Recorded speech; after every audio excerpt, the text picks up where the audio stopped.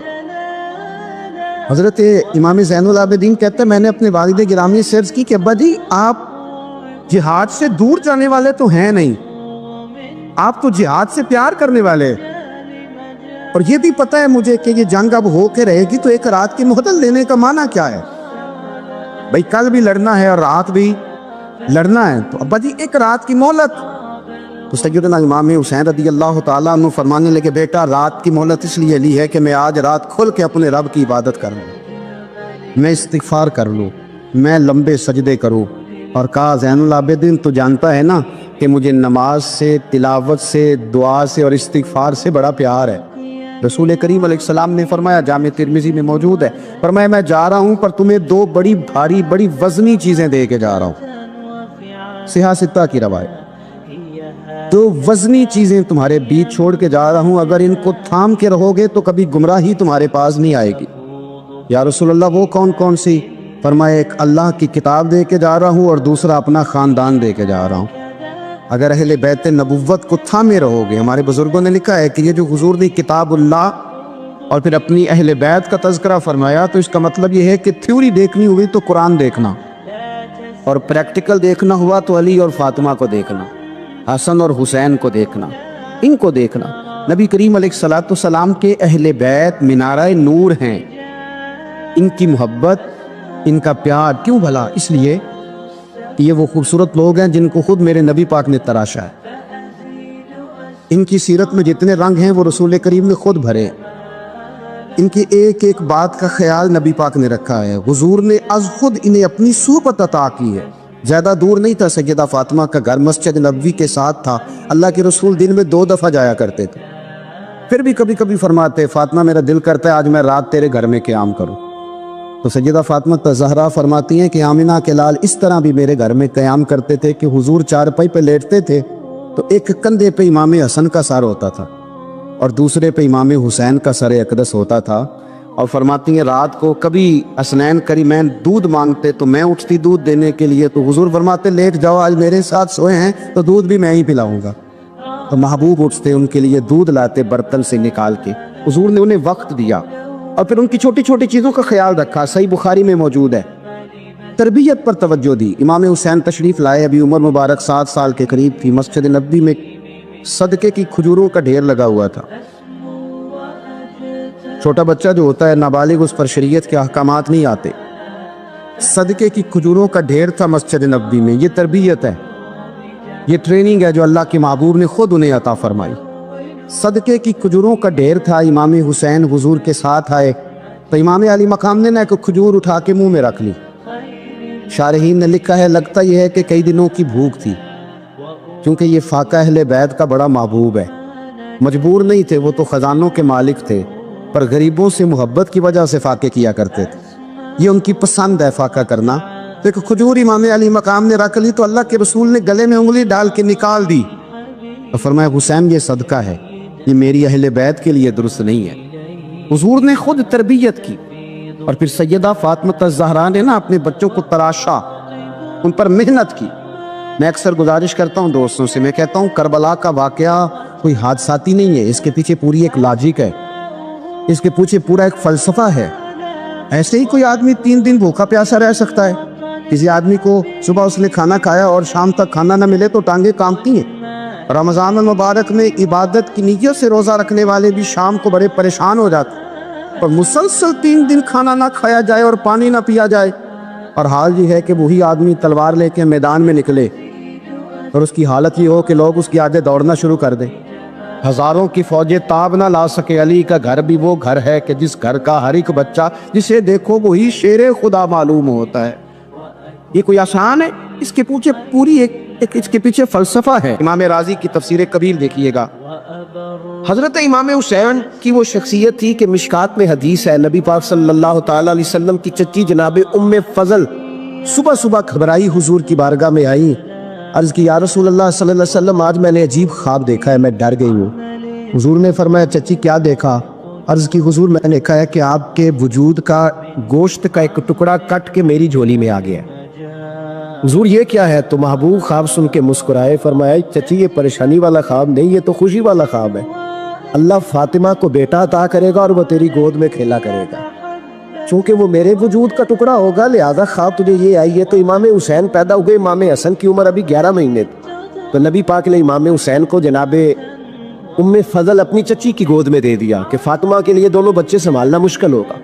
وہ خواب اس طرح پوری ہوئی، امام حسین سے حضور نے بڑا پیار کیا، بڑی محبت فرمائی نبی پاک سے۔ کچھ حدیثیں میں نے جمعے میں عرض کی تھی، حضرت ابو ہریرہ رضی اللہ تعالیٰ عنہ کہتے ہیں یہ واحد بچہ تھا حضور کے گھرانے کا کہ میں نے دیکھا کہ نبی پاک صلی اللہ علیہ وسلم بیٹھے تھے تو یہ حضور سے کہہ رہے ہیں، نبی پاک سے کہ نانا جی اٹھ کے کھڑے ہو، کہتے حضور کھڑے ہو گئے تو کہنے لگے میں نے آپ کے برابر جانا ہے۔ بچے جو مرضی ضد کر لیتے ہیں نا، قد چھوٹا تھا، عمر 7.5 سال تھی، کہنے لگے نانا میں نے برابر جانا ہے، تو نبی پاک صلی اللہ علیہ وسلم نے ہاتھ پکڑ لیے، فرمایا چل پھر ہو جا برابر۔ تو حضرت ابو ہریرہ کہتے ہیں انہوں نے حضور نے ہاتھ پکڑے اوپر کھینچا تو امام حسین نے پہلے اپنے پیر حضور کے گھٹنوں پہ رکھے، پھر نبی پاک کے سینے پہ رکھے، اور جب ان کا قد سر تھوڑا سا حضور سے اونچا ہو گیا تو محبوب فرمانے لگے چل بس کر، تو نے تو کہا تھا آپ کے برابر ہونا ہے، تو اوپر نکل گیا ہے، چل بس کر۔ فرماتے پھر امام حسین نے زبان باہر نکالی تو محبوب ان کی زبان چوسنے لگے، پھر ساتھ لٹا لیا اور انہیں سونگنے لگے۔ تو میں نے عرض کی حضور آپ حسین کو سونگتے کیوں ہے؟ تو فرمایا ابو ہریرہ مجھے حسین کے وجود سے جنت کی خوشبو آتی ہے، مجھے حسین کے وجود سے جنت کی۔ ایک دن حضور گزر رہے تھے، اصل اس طرح تھا کہ یہ نبی پاک کا حجرہ تھا، جن لوگوں کو اللہ نے مدینے کی زیارت کرائی ہے وہ جان سکتے ہیں، نبی پاک کا حجرہ تھا، تو حضور کے حجرے کی اس جانب یعنی مسجد کی جو بالکل سیدھ ہے اس کی بیک میں سیدہ فاطمہ رہتی، تو حضور اکثر میں نماز کے لیے جب نکلتے تو حضرت فاطمہ کے حجرے کے پاس سے ہو کر دوبارہ محراب میں جاتے. محبوب حجرے کے پاس سے گزرے تو امام حسین رو رہے تھے, تو حضرت فاطمہ نے کسی بات میں جھڑک دیا تو امام حسین رونے لگے.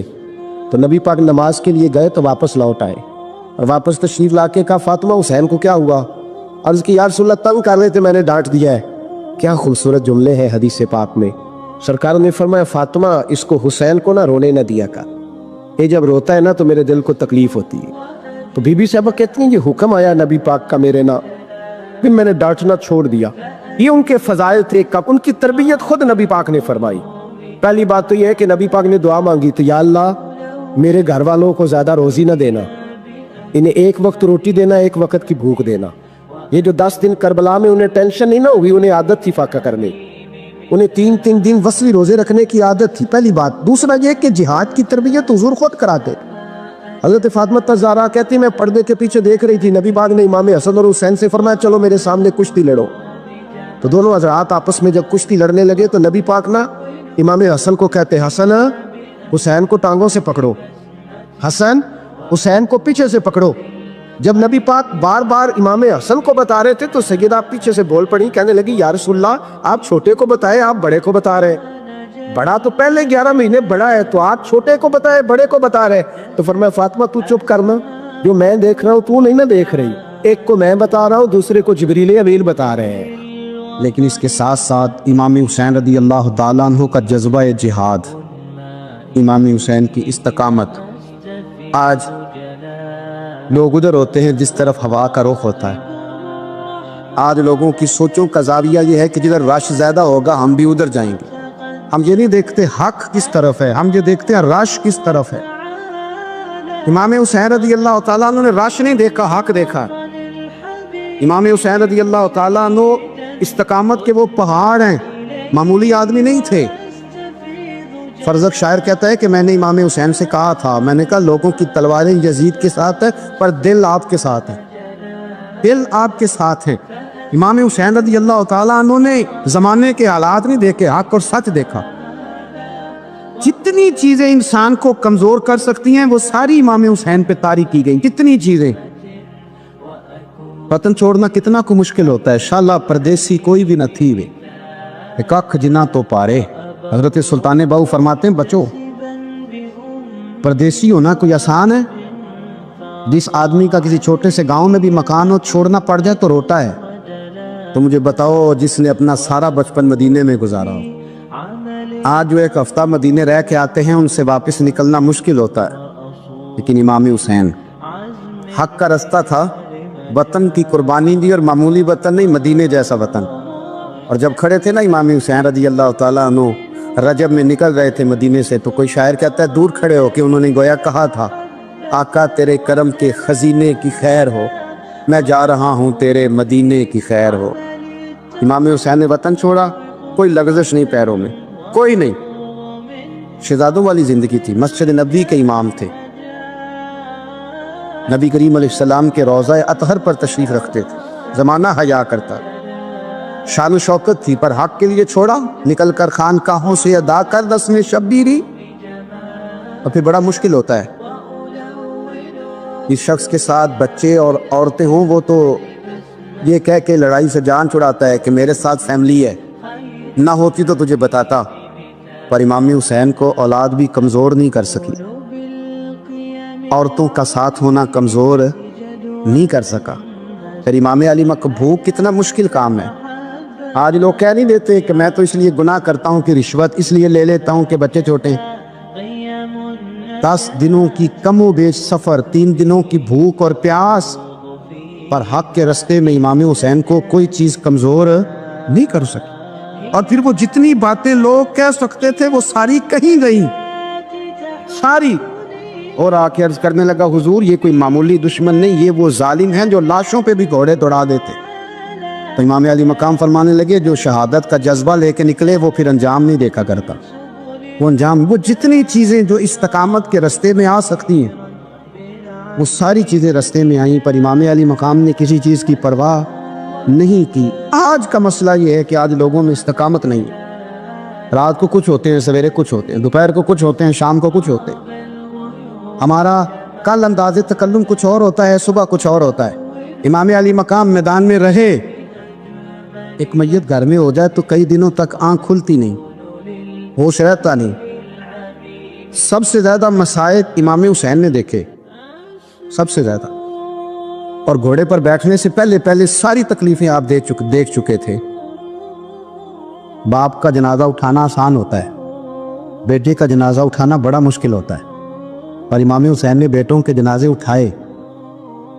حضرت علی اصغر کی لاش کو امام حسین نے اپنے دست مبارک سے دفن کیا، اور جناب علی اکبر کی میت کو جب آپ اٹھا کے لا رہے تھے تو سیدہ زینب فرماتی ہیں کہ مجھے یوں کبھی لگتا تھا حسین کا قد بڑا ہے اور کبھی لگتا تھا علی اکبر کا قد بڑا ہے، اور فرماتی ہیں کہ پھر حضرت قاسم بن حسن کو بھی وہ اٹھا کے لائے، اور جناب عباس کے وجود سے الگ ہونے والے بازو انہوں نے لا کے حضرت عباس کے وجود کے ساتھ بھی رکھے۔ انہوں نے یہ سارا منظر دیکھا، لیکن جب حسین ابن علی اپنی دفعہ گھوڑے پہ سوار ہوئے تو لگتا یہ تھا کہ ان سے زیادہ بہادر کوئی نہیں۔ ایک جملہ بھی یزیدی فوج کے سامنے امام حسین نے کمزور نہیں کہا، ایک جملہ بھی، ایک فکرہ بھی کچا نہیں بولا، کہیں بھی کوئی منت نہیں کی، کسی جگہ بھی ان کے پائے استقلال میں کوئی لغزش نہیں آئی۔ جب لوگوں کو پتہ چل جائے کہ اب سامنے موت ہی موت ہے، سوائے اس کے چارہ کچھ بھی نہیں، تو بہت ساری رخصت اور اجازت تو دین بھی دیتا ہے، اور امام حسین کسی جگہ کسی رخصت پر عمل کرتے نظر نہیں آتے، ڈٹ کے بات کی ڈٹ کے۔ اور پھر جب میدان میں نکلے، اللہ اکبر، تو ابن سعد کہنے لگا کہ اگر دو دو کر کے ایک ایک کر کے جاؤ گے تو یہ 45,000 کا لشکر سارا حسین کاٹ ڈالے گا، یک بارگی حملہ کرو گے تو بات اتنی استقامت، اتنا۔ آج تو لوگ ڈپریشن کے مریض ہیں، آج تو لوگ ٹینشن کے مریض ہیں، ہر دوسری بات میں لوگ کہتے ہیں وہ بڑا، پر کس بات سے؟ مطلب کیا آپ نے زندگی میں صرف جاب نہیں مل رہی، صرف بیماری آ گئی، صرف خرچہ نہیں گھر میں بڑا، کس بات کا ڈپریشن؟ امام حسین کی زندگی بتلاتی ہے کہ وہ لوگ بھی کوئی دنیا میں کمال حاصل کر سکتے ہیں جو چھوٹی چھوٹی بات پہ روتے ہیں۔ مال بھی ہے، جوانی بھی ہے، گھر بھی ہے، مکان بھی ہے، بچے بھی ہیں، عزت بھی ہے، صرف پیسے نہیں۔ اور انسان ہے کہ آنکھیں نہیں کھل رہی، وہ سمجھتا ہے میں کسی کام کا ہی، فقط پیسے نہیں بس۔ او خدا کے بندو، امام علی مقام نے فرمایا سارا کچھ لٹا کے بھی جو میدان میں کھڑا رہے اسے حسین ابن علی کہا جاتا ہے، اسے حسین ابن علی کہا جاتا ہے۔ حسین ابن علی کی شان رفت کوئی کیا جانے، حسن جانے، علی جانے، نبی جانے، خدا جانے، کون جانے امام علی مقام کا معیار۔ تو امام حسین رضی اللہ تعالیٰ عنہ کی زندگی ہمیں بتاتی ہے کہ ذوق والی عبادت کرو۔ امام حسین کی زندگی ہمیں بتاتی ہے کہ جب تم سخاوت کرو تو پھر اپنی حیثیت سے بڑھ کر کرو، اور امام حسین کی زندگی ہمیں بتاتی ہے کہ دل میں کسی کے لیے کوئی بات نہ رکھو، صلح کرنے میں پہل کرو، محبتیں کرنے میں آگے بڑھو۔